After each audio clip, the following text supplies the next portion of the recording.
नमस्कार, शाम के 6 बजने को है। हल्ला बोल में आप सभी का स्वागत है। मैं हूं आपके साथ चित्रा त्रिपाठी। अब से कुछ ही देर पहले सरकार ने कोरोना वैक्सीन और कोविड के खिलाफ जंग से जुड़े सामानों पर जीएसटी घटाने का ऐलान किया है। बेशक फैसला राहत भरा है, बेशक तीसरी लहर की आहट के बीच इसे एक तैयारी के तौर पर देखा जा रहा है, लेकिन क्या अगर इसे दूसरी लहर के चरम पर इस तरह का फैसला लिया गया होता तो अच्छा नहीं होता? क्या सरकार ने बहुत देर नहीं कर दी? अगले 1 घंटे में बहस इसी मुद्दे पर करेंगे, लेकिन उसके पहले देखिए जीएसटी काउंसिल की बैठक में कहां-कहां राहत का किया गया है ऐलान।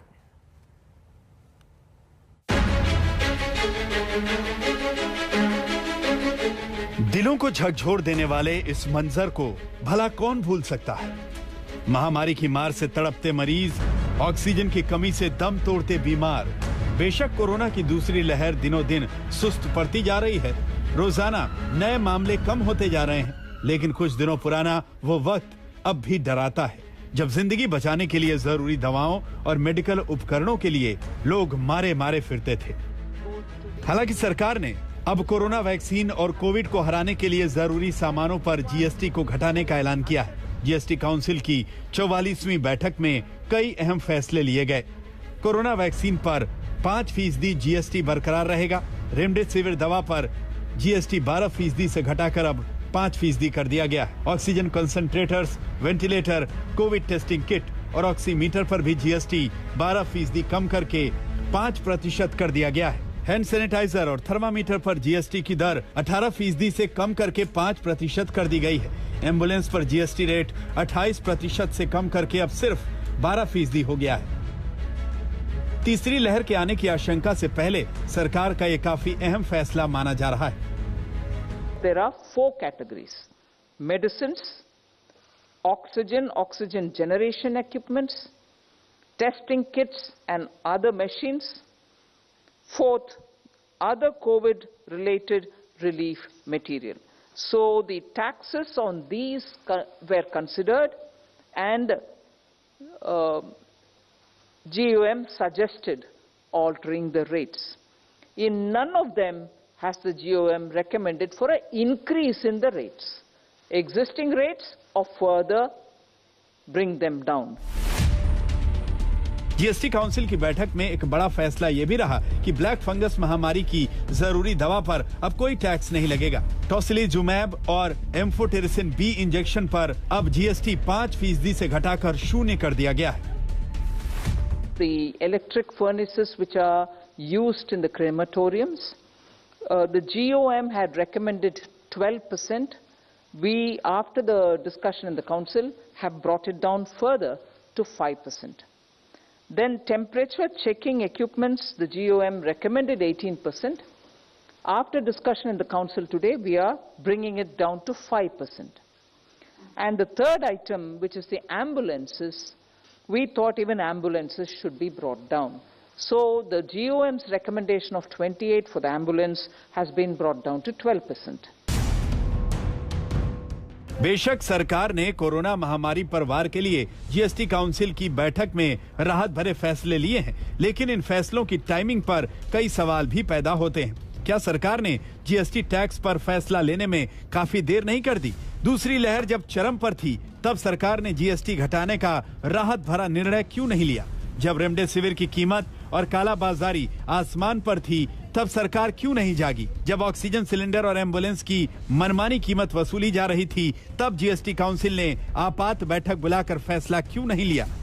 हालांकि जीएसटी घटाने के फैसले को सरकार तीसरी लहर से पहले राहत भरी तैयारियों से जोड़कर पेश कर रही है। आगे के लिए ये अच्छा भी है, लेकिन दूसरी लहर में जिन्होंने परेशानियों को झेला उनके लिए सरकार की जवाबदेही भी कहीं न कहीं बनती है। आज तक ब्यूरो। और इसी मुद्दे पर चर्चा करने के लिए कई खास मेहमान इस वक्त हमारे साथ जुड़ चुके हैं। उनका तारुफ आपसे करवा देती हूं। हमारे साथ सैयद जफर इस्लाम, जो कि राज्यसभा सांसद हैं और साथ ही प्रवक्ता भारतीय जनता पार्टी की ओर से जुड़े हुए हैं। Gaurav Vallabh, national spokesperson Congress party की ओर से जुड़ चुके हैं। Atul Anjaan ji, national secretary CPI senior leader, वो भी हमारे साथ मौजूद हैं। और जेडीयू की ओर से आपको टीवी स्क्रीन पर कुछ ही देर में सत्यप्रकाश मिश्रा जी भी दिखाई देंगे। लेकिन सबसे पहले गौरव वल्लभ, शुरुआत आपसे ही करते हुए, देर आई दुरुस्त आई सरकार इस मुद्दे पर। चित्रा जी, सरकार का हर चीज पर एक ही मॉडल है, DAILY, डेली। डी का अर्थ है सबसे पहले डिनाइल करो। पहले जैसे जनवरी फरवरी में कहा हमने कोविड से जीत अर्जित कर ली, कोविड को हमने भगा दिया। जब हमने पूछा कि वैक्सीनेशन की रफ्तार स्लो क्यों है तो बोले हमने हरा दिया। जब हमने पूछा कि फॉरेन वैक्सीन मैन्युफैक्चरर्स को आपने अप्रूवल क्यों नहीं दिया, बोले हमने हरा दिया। तो सबसे पहले कोशिश करते हैं डिनायल, डी का मतलब डिनायल। फिर ए पे आते हैं, एक्यूज करते हैं, दूसरे आदमी को एक्यूज करते हैं। जब हमने कहा कि फॉरेन मैन्युफैक्चरर्स को अप्रूवल क्यों नहीं दी तो बोले आप लॉबिस्ट हो। इनके 5-6 ट्रोल मंत्री है, वो रोज आ जाते हैं कि आप लॉबिस्ट हो, उन ट्रोल मंत्रियों ने कहा। जब हमने कहा कि दूसरे लहर के बारे में चेताया तो बोले आप लोगों को डरा रहे हो, आप भ्रामक जानकारी दे रहे हो। तो पहले डिनाइल करते हैं, फिर एक्यूज करते हैं, फिर इलॉजिकल आर्ग्यूमेंट करते हैं। आई का मतलब इलॉजिकल आर्ग्यूमेंट। कहते हैं कि हमने एक साल में कोविड-19 रिलेटेड मेडिकल आइटम्स पर जीएसटी हटाओ, तो वित्त मंत्री जी ने कहा जीएसटी हटाएंगे तो इनके दाम बढ़ जाएंगे। अब चित्रा जी आप बताओ, ये वित्त मंत्री जी के बयान है। अभी 2-3 दिन पहले एक और मंत्री जी ने बताया कि सरसों के तेल के दाम इसलिए बढ़ रहे हैं क्योंकि मिलावट हमने कम कर दी। ये इनके आर्ग्यूमेंट है। तो पहले डिनायल, फिर एक्यूज, फिर इलॉजिकल आर्ग्यूमेंट, फिर लेट एक्सेप्टेंस। लेट एक्सेप्ट करते हैं। आज सबसे 15 महीने बाद आज जीएसटी कम करी है। मैं आपसे पूछता हूं चित्रा जी, इन 15 महीने में हमारा जो हमारे पास जो मोबाइल फोन आईफोन है, वो आईफोन पर हमारे ऊपर 18% जीएसटी लग रही थी और अब इसको एम्बुलेंसेस के ऊपर 28% लग रही थी। ये कौन सी बात हो गई? ये कौन से एक्सेप्टेंस है आपका? अब उसको घटाकर 12 कर दिया गया है। जी। तो मैं आप बहुत ज्यादा डिस्टरबेंस आ रहा है, थोड़ा इसको कम करिए। चित्रा जी बहुत ज्यादा डिस्टरबेंस आ रहा है। तो मैंने पहले बताया डिनायल, ठीक है, फिर बताया एक्यूज, फिर बताया इलॉजिकल आर्ग्यूमेंट, फिर बताया लेट एक्सेप्टेंस। एक और लेट एक्सेप्टेंस बताता हूं। अब मानी ना हमारी बात कि सेंट्रलाइज्ड परचेज करनी है, सेंट्रलाइज्ड वैक्सीनेशन करनी है, फॉरेन मैन्युफैक्चरर्स को अप्रूव करने की बात भी मानी ना। ठीक है सर, कहां गए ट्रोल मंत्री जो कहते हैं? मैं इस पर जवाब ले लेती हूँ। लास्ट आप अपना जल्दी से कंप्लीट कर लीजिए जी। वाई का अर्थ है यू सफर, वाई का अर्थ है यू सफर। इस कारण से क्या हुआ कि देश में मार्च 1 के बाद 2,05,692 लोगों ने अपनी जान कोविड से गंवा दी। तो ये डेली मॉडल से नुकसान हमको होता है। बिहार में एक एग्जांपल देता हूं, जून 7 तक कोरोना की टोटल डेथ थी 5,424 और जून 9 को हो जाती 9,429। सर फिर तो महाराष्ट्र ने भी अपने आंकड़े ठीक किए हैं। फिर से बहुत सारे दूसरे राज्यों का भी एग्जाम्पल है ना सर। मैं लौटूंगी उस पर बिहार सरकार का तर्क यह है कि ऑडिट तो हमने खुद ही किया ना, लेकिन आपने जो डेली मॉडल को लेकर सवाल पूछे हैं वो महत्वपूर्ण है। जफर इस्लाम साहब इस पर जवाब दीजिए। और कोरोना की दूसरी लहर जब पीक पर थी तो सरकार उस समय कहां पर थी? बहुत देर कर दी हुजूर आते आते, इस बात को क्यों नहीं माना जाए? चित्रा जी, मैं देना चाहता हूं। आप देखिए ग्रुप ऑफ मिनिस्टर्स के सारे लोगों ने, जितने भी मिनिस्टर्स सब ने एक ही फैसला किया। किसी ने कोई शिकायत नहीं, फैसला किया। इससे फैसला इसलिए था देश के लोगों के लिए, और ये भी मांग कर रहे थे। अब जब फैसला हो गया तो इनके पास कुछ कहने को नहीं है। तो मैंने सुना था अभी बहुत IDPP ऐसे बोल रहे थे, तो जब आदमी जब फैसला कोई अच्छी बात होती है तो ड्रिंक कर। जफर इस्लाम साहब माफी के साथ आपका चूंकि वीडियो भी फ्रीज हो रहा है और साथ ही आपका ऑडियो भी ठीक नहीं आ रहा है, तुरंत उसको दुरुस्त किया जाए, उसके बाद आप जवाब आगे दीजिएगा। लेकिन अतुल अंजान जी, कम से कम तीसरी लहर के मद्देनजर तो ये एक महत्वपूर्ण फैसला है ना, कैसे देख रहे हैं आप इसको?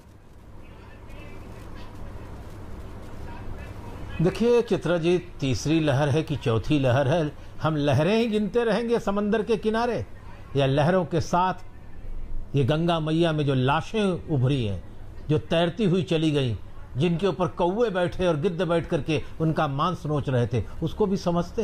ये कोई तर्क है?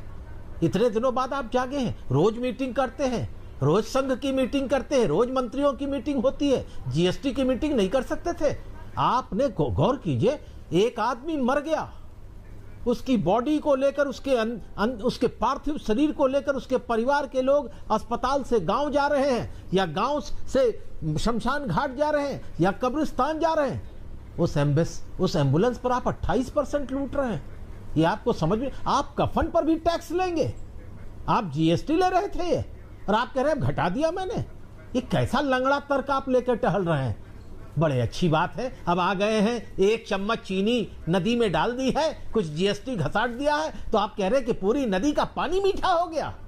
आपने अकेले सैनिटाइजर से, मैंने जब पहली लहर हुई थी तभी मैंने मांग की थी भारतीय कम्युनिस्ट पार्टी की तरफ से कि सैनिटाइजर के ऊपर 0 जीएसटी हो, और तब से लेकर पिछले 1 साल में सरकारी सूत्रों के अनुसार 1,46,000 करोड़ रुपए के खाली सैनिटाइजर बिक गए, जिसकी सरकार को जानकारी है।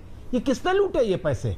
ये जीएसटी से आप अपने देश की अपने पैसे भर करके आप देश के बहुराष्ट्रीय कंपनियों को दे रहे हैं, और देश के बड़े बड़े इजारेदार घरानों को, बैंकों को, सार्वजनिक क्षेत्र के बैंकों को लुटवा कर विदेश जाने के लिए दे रहे हैं और जीएसटी से भरपाई कर रहे हैं। आप मौत का व्यापार कर रहे हैं। आप बताइए, 5-5, 10-10, 7-7, 8-8 हजार रुपए के ऑक्सीमीटर बिक गए। आप ये बताइए, 2-2 लाख के चंडीगढ़ में रेमडेसिविर इंजेक्शन बिक गए। आप खामोश बैठे हैं और आप कह रहे हैं कि हमने अब कर दिया, तो लोग आरोप लगा रहे हैं। आरोप लगाने का वक्त नहीं है। प्रधानमंत्री जी, निर्मला सीतारमण जी आपसे कहे नहीं कुछ, क्योंकि प्रधानमंत्री ने सारी चीजें अपने हाथ ले रखी हैं। मंत्री तो ढक्कन हो गए हैं, और इसीलिए आज कई मंत्रियों ने कहा कि हमारे को डिपार्टमेंट ले लीजिए, हमारे पास कोई काम नहीं है। जब सब काम पीएमओ से ही हो रहा है तो हमें क्या जरूरत है काम करने की। ऐसी स्थिति में किस मंत्री ने कहा जीएसटी कुछ घटाया गया है, लेकिन मैं फिर आपसे कह रहा, हाँ, किस मंत्री ने कहा है कि हमसे हमारा मंत्रालय ले लीजिए? बयान सुनिए, चित्र। मैं अब नाम लेकर के किसी को संकट में नहीं डालना चाहता। मैं बहुत दिनों से राजनीति कर रहा हूं, बड़ी जिम्मेदारी से कह रहा हूं, और इसीलिए आप देखिएगा कि मंत्रिमंडल में फेरबदल किया जा रहा है। ये फेरबदल आज क्यों हो रहा है? ये पहले होना चाहिए था, काम नहीं था। आप ये बताइए ना, एक डिपार्टमेंट है ये वैक्सीन के बारे में, एक डिपार्टमेंट है। अगर देश के स्वास्थ्य मंत्री टेलीविजन पर आए, समझ में आता है।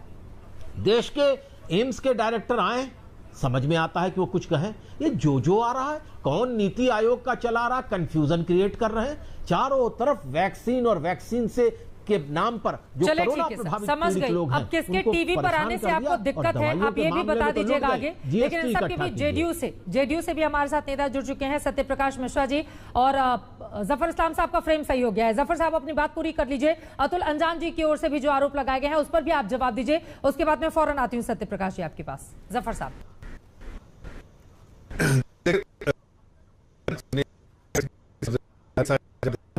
लीडर है, लेकिन कभी कभी भावुक होकर और गलत तरीके से, गलत बयानी से काम लेते हैं। गलत बयानी से मतलब झूठ भी बोलना उनको पड़ता है अपनी राजनीति चमकाने के लिए, और वो सही नहीं है। मुझे लगता है कि जब वो कहते हैं कि जिम्मेदारी के साथ बोले, तो उनको जिम्मेदारी के साथ ही बोलना चाहिए। किसी तरह का ऐसा स्टेटमेंट नहीं देना चाहिए जो बिल्कुल सत्य से परे है, पहली बात। दूसरी बात, ये कब मंत्रिमंडल का विस्तार हो नहीं हो, इससे इनका कोई लेना सरोकार नहीं। वो जब वो प्रेरोगेटिव होता है प्राइम मिनिस्टर का, वो जब करेंगे। उसके बारे में इस तरह की टीका टिप्पणी करना वो सही नहीं। तीसरी बात मैं कहना चाहता हूँ कि ये ग्रुप ऑफ मिनिस्टर सब एक साथ, और इसमें कोई बीजेपी के जो ग्रुप ऑफ मिनिस्टर में बीजेपी के रिप्रेजेंटेटिव नहीं है। बीजेपी के भी 1-2 रिप्रेजेंटेटिव है स्टेट के, बाकी सारे तो अलग अलग स्टेट के रिप्रेजेंटेटिव है।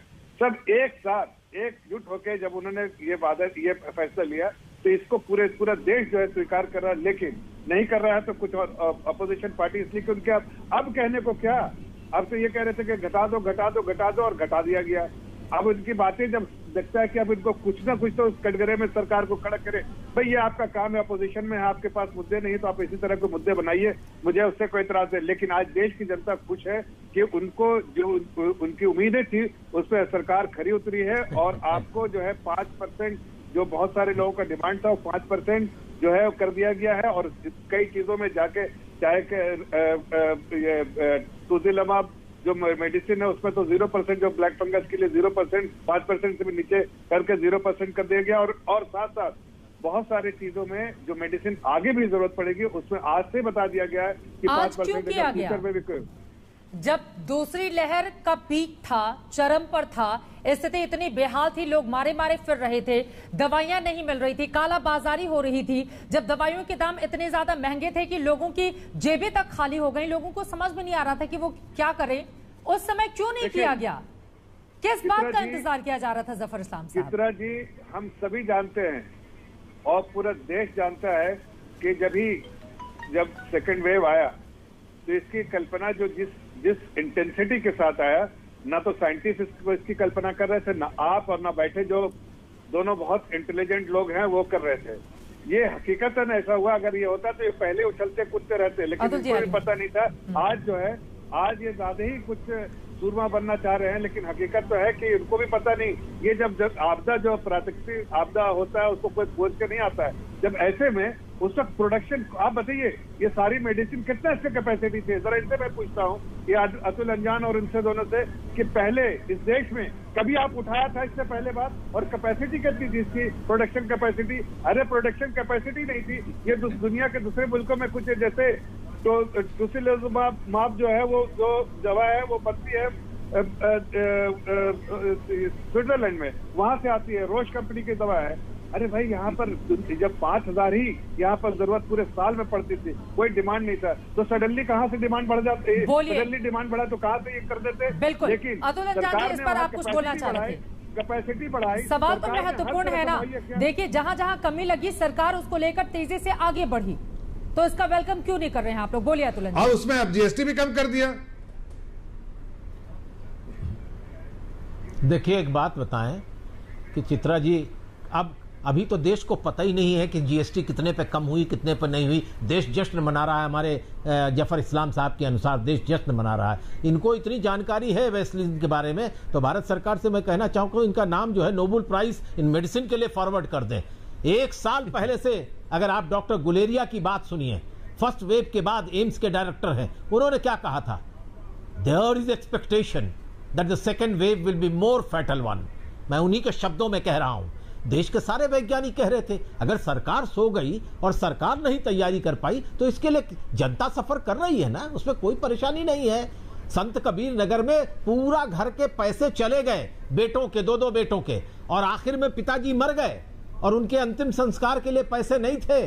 तब उनकी संस्कार को 2,000 रुपए में जेसीबी लेकर के उठाया, बॉडी को, कोविड से मर गए, और उसके बाद उनको ले जाकर के शमशान में जलाने के भी पैसे नहीं थे, गाड़ दिया। और तब जाके उत्तर प्रदेश सरकार ने इस पर इतना भयावह एडिटोरियल्स लिखे गए, चर्चा हो गई। तब सरकार कह रही कि राज्य सरकार जो है अंतिम संस्कार के लिए पैसे देगी, अभी फैसला हुआ है। मैं क्या कहूं आपसे, आप ठीक बहुत देर से फैसला करते हैं, आपको कुछ पता ही नहीं है, आप कहां सोए रहते हैं नहीं पता है। वैज्ञानिक क्या कहते हैं, आप वेंटिलेटर की बात कर रहे हैं। मैं पूछ रहा हूं, आप देंगे? 1,46,000 रुपए, 1,46,000 करोड़ रुपए सरकार की निगाह में सैनिटाइजर लोगों के लिए खा गए, और उसके ऊपर जो है आपने जो है 12%, 18% जो है वो जीएसटी लगाई है। वापस करेंगे लोगों को? आज आपने सब जो जीएसटी कम की है और जीएसटी जो लोगों ने चुका दी है, वापस करेंगे? इनकम टैक्स में जब ज्यादा टैक्स दे दिया जाता है तो टैक्स रिफंड भी होता है। बोलिए, आप वापस करेंगे जीएसटी? जनता को जीएसटी वापस करेंगे? सुनिए, मैं जवाब देता हूं। जिनके पास रसीद है उनको वापस करेंगे?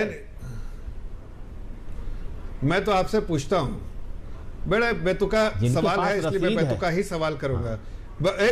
अरे सुन लीजिए, एक मिनट अतुल अंजान जी, ये जो है कोई भी डिसीजन जो है वो जिस वक्त लिया जाता है और उसके एतबार से ही जो सरकारी निजाम चलता है। आज अगर जीएसटी में कमी की गई है तो आगे आने वाले दिनों में उसका इंपैक्ट पड़ेगा। आप अगर रेट्रोस्पेक्टिव डेट से, तो पूरे दुनिया, हिंदुस्तान का हर डिसीजन रेट्रोस्पेक्टिव डेट से होना चाहिए। तो उसी हिसाब से मैं पूछता हूं कि जो आपके बड़े बड़े जो लीडर जो हैं, जिनका जाके पार्लियामेंट में देखिए जो क्लेम है, आपको हैरान हो जाएगा। आप जो है, आपका जो है नजर आके आपकी झुक जाएंगी जिस तरह से वो क्लेम करते हैं, और जो सब फर्जी क्लेम करते हैं, मैं आपको बता रहा हूं, और वो सब लेफ्ट के लोग होते हैं जो कि फर्जी क्लेम करते हैं पार्लियामेंट में। अगर उसकी जानकारी आपको है और नहीं है तो अपने लोगों से जानकारी कीजिए कितना फर्जी क्लेम कर रहे हैं, जाते वाते कहीं ने फ्रॉड क्लेम किया था। अटल बिहारी वाजपेयी के आपके जैसे लोगों को, आप जैसे लोगों को सिर्फ राजनीति आती है, राजनीति। अरे छोड़िए, बात कर मैं रहे हैं, आपको लेफ्ट और सच्चाई राइट बता कर रहा रहे हूं, हैं। आईना बात दिखाओ हो तो रही है आपको GST परेशानी हो पहुंच जाती है, गए जल लेफ्ट जाते हैं पर। आप। बातें करने नहीं, आए हैं आईना लेफ्ट पर। दिखाओ, आप क्या दिखाया बात करेंगे? आईना क्या देखिए करेंगे? सरकारी आपको निजाम के आईना बारे में दिखाई कह दे रहे रहा है। लाशें गंगा आपको पर आईना तैर दिखाया रही तो हैं। बहुत मां आप गंगा चिल्लाते ने हैं। मुझे अरे, बुलाया है, दुनिया मां को गंगा ने दुनिया मुझे को बुलाया, राजनीति मत लाशें कीजिए, तैर हर रही समय हैं। राजनीति आप करनी बात है। कर रहे हैं, एक फ्रॉड की बात कर रहे हैं, राजनीति करने का जज्बात समय एक-एक करके हम अपनी बात करते हैं। ठीक है सर, समझ गए मैं आपकी बात। ये तो मैं बात बात जीएसटी को लेकर हो रही है ना। प्लीज सर, मेन मुद्दे पर आइए। ये व्यक्तिगत टिप्पणी छोड़ देते हैं, बात जीएसटी को लेकर करते हैं। प्लीज जफर इस्लाम साहब आपसे भी, अतुल जी आपसे भी। ठीक है, ठीक है। गौरव वल्लभ जी कुछ कहना चाह रहे हैं, लेकिन उसके पहले सत्य प्रकाश मिश्रा जी। ठीक है, ठीक है सर, ये व्यक्तिगत टिप्पणी नहीं करते हैं, जीएसटी पर ही रहते हैं सर। आम लोगों से जुड़ा हुआ मुद्दा है और मैं चाहूंगी कि इधर उधर की बात नहीं कीजिए, जो मेन मुद्दा है उसी पर रहिए। सत्य प्रकाश मिश्रा जी, ये फैसला कैसा है? त्रिपाठी जी, पहले दोनों को थोड़ा शांत कराइए। अतुल अज्जान जी और जफर इस्लाम साहब दोनों से आग्रह है कि थोड़ा शांत हो जाइए। ग्रुप ऑफ मिनिस्टर का जो फैसला है उसमें सभी राज्यों का योगदान होता है। लोगों की मांग थी कि जीएसटी की दरें जो है बहुत चीजों पे कम कर हो, और हमेशा आम लोगों की ये मांग होती है कि टैक्स की जो दरें हैं वो थोड़ी कम हो। किसी भी राष्ट्र की अर्थव्यवस्था उसकी टैक्स स्ट्रक्चर पर भी निर्भर करती है। थोड़ा एम्बुलेंस को लेकर जो सामने आई है बात, उसको फ्री भी किया जा सकता है, लेकिन राज्य सरकारें फ्री एम्बुलेंस देती भी हैं। एक बहुत पहले योजना थी दिल्ली सरकार की कि जिसका सरकारी अस्पताल में इलाज नहीं हो पाएगा उसको दिल्ली सरकार फ्री में प्राइवेट अस्पतालों में इलाज देगी। आखिर केजरीवाल सरकार की उस योजना का क्या हुआ, इस पर अतुल अज्जान जी कभी कोई सवाल नहीं पूछेंगे। यूपीए 1 में अतुल अज्जान जी की पार्टी समर्थन दे रही थी मनमोहन सिंह जी की पार्टी को। जेनेरिक ड्रग्स का दाम क्यों बढ़ा ये अतुल अज्जान जी कभी नहीं बताएंगे। तो राष्ट्र की जो अर्थव्यवस्था है और उसकी जो मौजूदा परिस्थिति है उसमें कोई फैसला यदि सकारात्मक आया है कि टोसिजुमैब दवाई पर से डील कर दिया गया, रेमडेसिविर का 12% से घटाकर 5% कर दिया गया। 8,000 कैसे मर गए कोविड में एक दिन में? आप रुकिए, उसका जवाब देंगे। महामारी के 8,000 लोग कैसे मर गए? महामारी के वक्त आप राजनीति करेंगे अतुल अज्जान जी, ये मुझे पता है। आपका इतिहास है कि आप उस विपरीत परिस्थिति में राजनीति को ऊंची राजनीति महामारी के वक्त आप सोते रहेंगे? महामारी के वक्त रुक जाइए अतुल अज्जान जी, ये बीच में कूदने की आदत के कारण आप लोकतंत्र में कहीं आप है नहीं, हाशिए पे पहुंच गए हैं।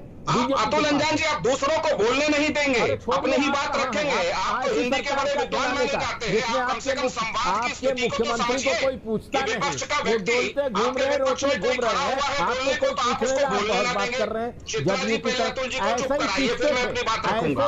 अज्जान जी, अरे हम कहते कुछ और हैं, आप समझते कुछ और हैं। ये कैसा दौर है कि हम कहते कुछ और हैं, वो समझते कुछ और हैं? आप पर कोई आरोप नहीं लगा रहा मैं, लेकिन आपसे सफाई भी नहीं मांग रहा। एक सवाल है कि महामारी के दौर में जिसकी भीषण आबादी हो, जिस देश की, आप रुकिएगा, जिस देश की भीषण आबादी हो उसने चुनौतीपूर्ण इस चीज का सामना किया हो, उसमें सत्ता और व्यवस्था के प्रति सहयोग के अलावा आपसे और क्या उम्मीद की जा सकती है? और राष्ट्रीय चुनौती है ये महामारी। उस वक्त यदि आप ऊंची राजनीति करेंगे तो क्या देश महामारी से लड़ेगा? ये बातें तो प्रधानमंत्री ने कही जो आप कह रहे हैं, ये बातें प्रधानमंत्री को कहनी चाहिए।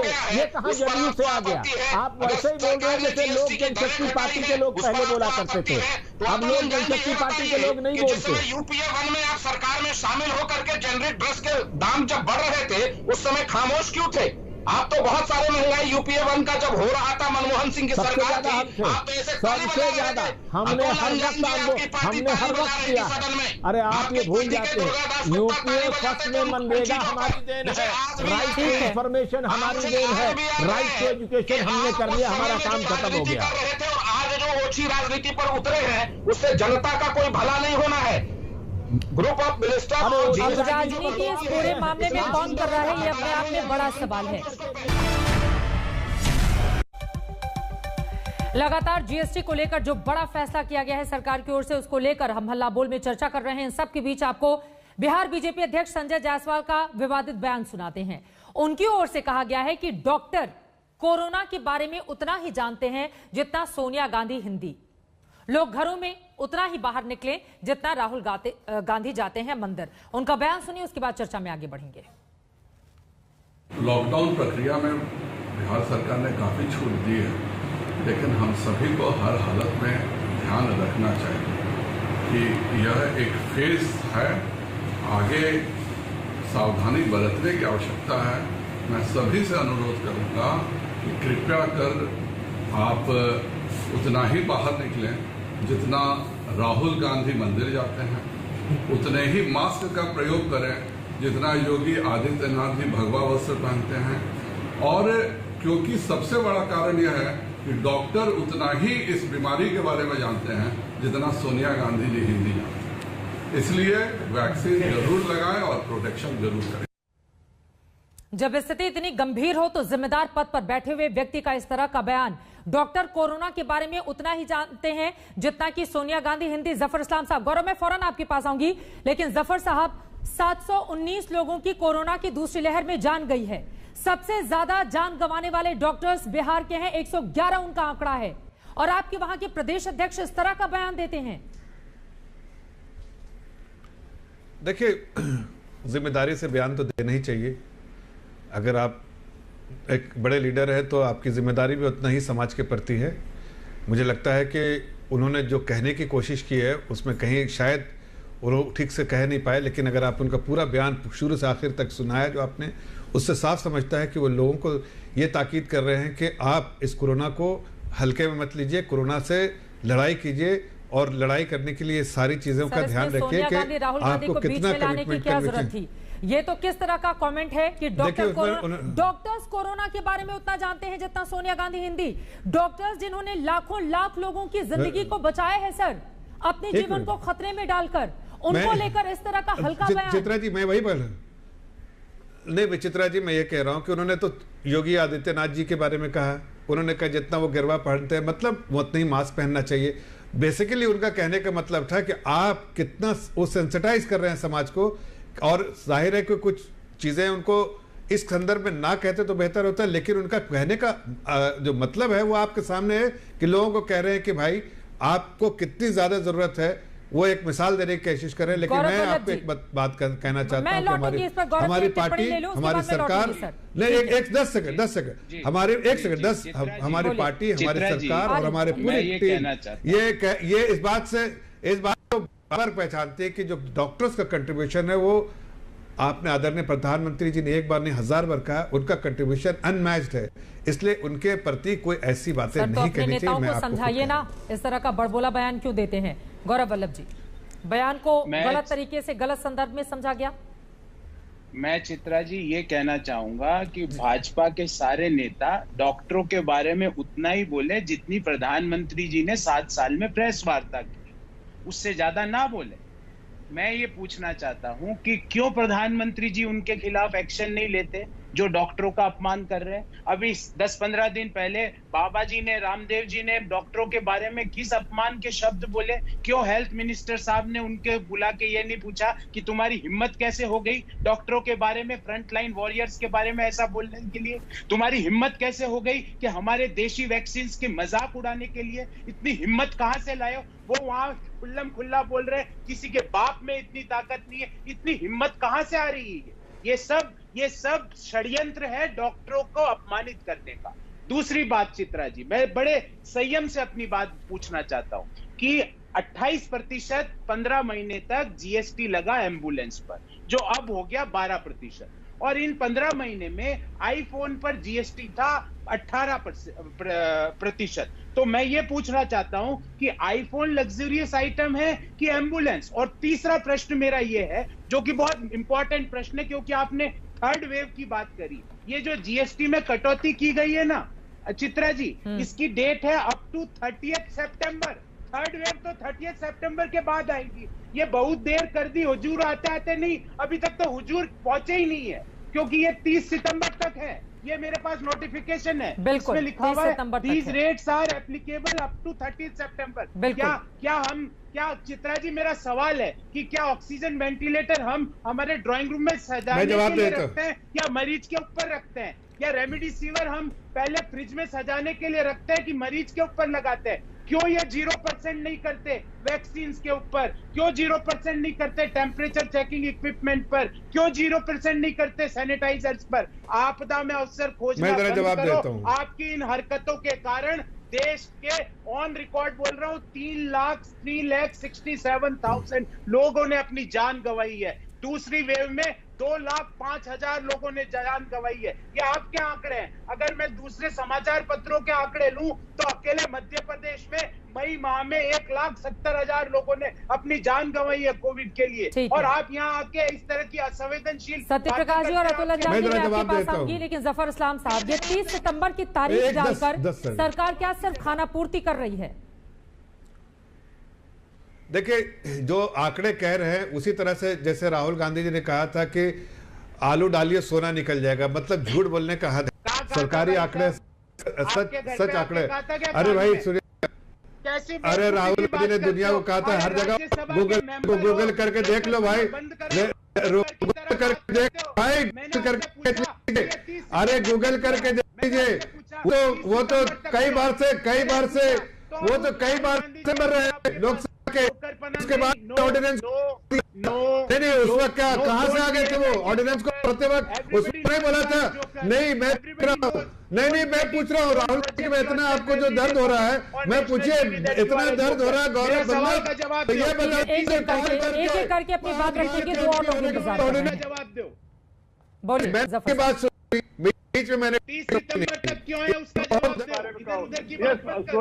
आलू और सोना वाली स्टोरी को हल कर दिया। और दूसरी बात बताइए कि ये लॉजिकल आर्गुमेंट ऑर्डिनेंस फाड़ देते हैं, उनके बारे में कहा कि कैसा ये बार कहती है। जफर साहब, अभी आलू और सोना या फिर ऑर्डिनेंस पर बहस तो हो नहीं रही है। आपसे पूछा जा रहा है कि जीएसटी को लेकर तारीख 30 सितंबर क्यों निर्धारित की गई है? 30 सितंबर, ये आंकड़े गलत बोल रहे हैं ना, मौत के आंकड़े अपने घर से मैन्युफैक्चर कर रहे हैं, इसलिए मैं कह रहा था। अब जहाँ 30 सितंबर की बात है तो देखिए क्या 30 सितंबर के लिए जो लॉजिकल आर्ग्यूमेंट देते हो, फिर लेट एक्सेप्टेंस करते हो। सुन लीजिए गौरव जी, एक बार उनका जवाब सुन लीजिए, ठीक है? क्योंकि वो जहां पर है वहां पर बारिश आ रही है, उनका बार बार फ्रेम खराब हो जा रहा है। जल्दी से एक बार उनकी बात सुन लेते हैं। जवाब दीजिए ना कि 30 सितंबर की तारीख क्यों डाली गई है?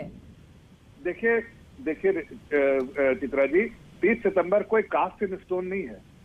ये डायनेमिक प्रोसेस है, डायनेमिक तरीके से फैसला लिया जा रहा है। ग्रुप ऑफ मिनिस्टर जो रिकमेंड कर रहे हैं उसको इम्प्लीमेंट किया जा रहा है। आदरणीय फाइनेंस मिनिस्टर ने बहुत साफ लफ्जों में कहा, कमाल की बात है, ये 30 सितंबर तक ही क्यों मिलेगा? Recommendation of the group of minister. तो ग्रुप ऑफ मिनिस्टर से फिर से जब अगर और रिकमेंडेशन आगे अरे गौरव बल्लभ चुप रहो, बोलो 30 सितंबर का कोई काफी स्टोर है क्या? उसके बाद क्या 30 सितंबर के बाद क्या आगे ये ग्रुप ऑफ मिनिस्टर नहीं मिलने वाले? अरे मैं पढ़ चुका हूँ, तुम हमको क्या दिखा रहे प्रोफेसर? तुम पढ़ के आते हो कि नहीं? मैं तो पढ़ के आता हूँ। मैं ये कह रहा हूँ कि जब ग्रुप ऑफ मिनिस्टर दोबारा मिलेंगे तो बताएंगे ग्रुप ऑफ मिनिस्टर। आर्ग्यूमेंट करते हैं, फिर आप लेट एक्सेप्टेंस करते हो और इस पूरे प्रोसेस में देश सफर करता है। 3 लाख 3,67,000 2004 से 14 तक, इसके लिए तो आप ठीक है। गौरव जी, हो गई आपकी बात। जफर साहब जल्दी से अपनी बात पूरी कीजिए, बाकी दो मेहमान भी इंतजार कर रहे हैं। जफर साहब जल्दी से प्लीज अपनी बात पूरी कीजिए। कोरोना की जो तीसरी लहर है उसके लिए तो कहा गया था अक्टूबर के आसपास कोरोना की तीसरी लहर आएगी। देखिए मैं यही कह रहा हूँ ना कि अभी जो ग्रुप ऑफ मिनिस्टर्स ने क्या कहा, वित्त मंत्री ने, कि ग्रुप ऑफ मिनिस्टर्स के रिकमेंडेशन को इम्प्लीमेंट किया गया। ये डायनामिक प्रोसेस है चित्रा जी।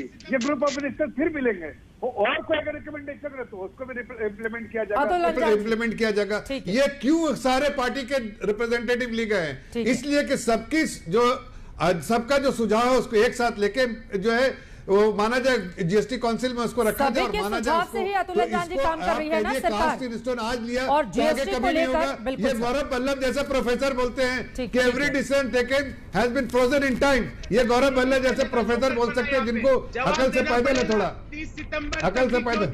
इसका जवाब देना पड़ेगा। अरे भाई आप प्रोफेसर साहब थोड़ा अकल लगाइए ना। वो कह रहे हैं कि जो है अगर आगे भी रिकमेंड करेगा तो उसको बढ़ा दिया जाएगा। अतुल अंजानी जी, ठीक है गौरव। अतुल अंजानी जी, उसके बाद सत्य प्रकाश जी मोटी बुद्धि मत लगाओ। अतुल अंजानी जी, गौरव बल्लभ जी थोड़ा मोटी थोड़ा ग्रुप ऑफ मिनिस्टर्स ने जो रिकमेंडेशन दी थी उसी के आधार पर तो सरकार आगे बढ़ रही है ना।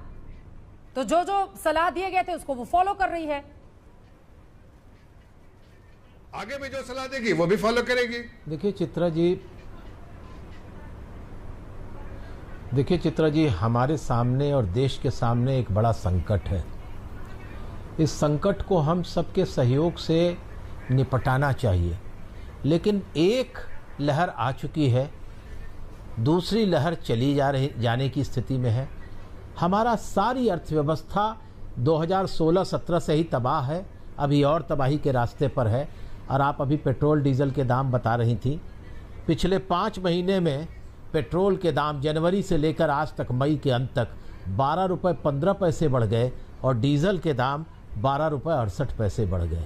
अब ये जो दूसरी लहर है, फिर तीसरी लहर की बात कर रहे हैं, जीएसटी के लोगों को इस बात को समझना चाहिए। छोड़िए अब जीएसटी काउंसिल और मिनिस्टर एंड ऑल दैट, सारी बात वित्त मंत्री जी एक ऐलान में कह दो ना, अभी से माहौल बना दो कि भाई जो है हम सैनिटाइजर पर कोई जीएसटी नहीं लेंगे, हम कोई जीएसटी नहीं लेंगे ऑक्सीजन गैस पर, हम ऑक्सीमीटर पर और वैक्सीन पर। जैसे आप कह रहे हैं फंगस के ऊपर हम कोई दवाई पर कोई टैक्स नहीं लेंगे, आप सीधे कह दो ये महामारी में सारे जितने हैं दवाइयों का इस्तेमाल, उस पर हम कोई जीएसटी नहीं लेंगे। तब तो मालूम पड़े कि आप संवेदनशील हैं। और अगर आप ये नहीं कर रहे हैं कि लहरें जब आएगी सितंबर में तब आप इंतजार करेंगे, ये ठीक नहीं है। ठीक है सर, सत्य प्रकाश, ये नहीं चाहिए। और मैं चाहता हूँ देखिए ये एम्बुलेंस पर खत्म कर दीजिए। जिस तरह से उन्होंने कहा कि सबके सहयोग से इस महामारी से लड़ना है, संजान की बात से पूरी तरह सहमत, लेकिन हर चीज से पूरी तरह जीएसटी जो कि सबसे ज्यादा जरूरत है उसकी जीएसटी बहुत हद तक कम की गई है। दूसरा एक सवाल मैं कहना चाहता था कि गौरव वल्लभ जी पता नहीं उस समय राजनीति में थे या ना थे, जब एम्स के डायरेक्टर को इनके मंत्री संसद में विधेयक लाकर हटा रहे थे, उस दिन आप डॉक्टर का अपमान नहीं कर रहे थे क्या? और उस डॉक्टर ने इंदिरा गांधी का इलाज किया था। गौरव वल्लभ को शायद ये याद नहीं होगा, प्रोफेसर है वो। दूसरी बात कह दूं कि भारत में किसी भी डॉक्टर का कभी कोई अपमान करे ये बिल्कुल बर्दाश्त योग्य नहीं है। डॉक्टर कोरोना के बारे में बिल्कुल जानते हैं, लेकिन उसकी दवाई अभी नहीं है और डॉक्टर ही सबको बचा रहे हैं। इसलिए डॉक्टर के प्रति कोई अपमान नहीं करें, निंदाजनक है, उसकी कोई जगह राजनीति और सामाजिक जीवन में बिल्कुल नहीं होनी चाहिए, ये ठीक नहीं है। मैं इस पर इतना ही कहना चाहूंगा। ठीक है सर, वक्त की कमी है। आप तमाम लोगों का बहुत शुक्रिया हमारे साथ चर्चा में शामिल होने के लिए। यकीनन डॉक्टर्स का कोविड से जुड़े सामानों पर टैक्स घटा दिया गया है, इसी बात को लेकर हल्ला बोल में लगातार चर्चा जारी थी। लेकिन बड़ा सवाल यह है कि देर आए दुरुस्त आए या फिर बहुत देर कर दी आते आते। एक छोटे से ब्रेक के बाद फौरन लौट रहे हैं, आप देखते रहिए आज तक।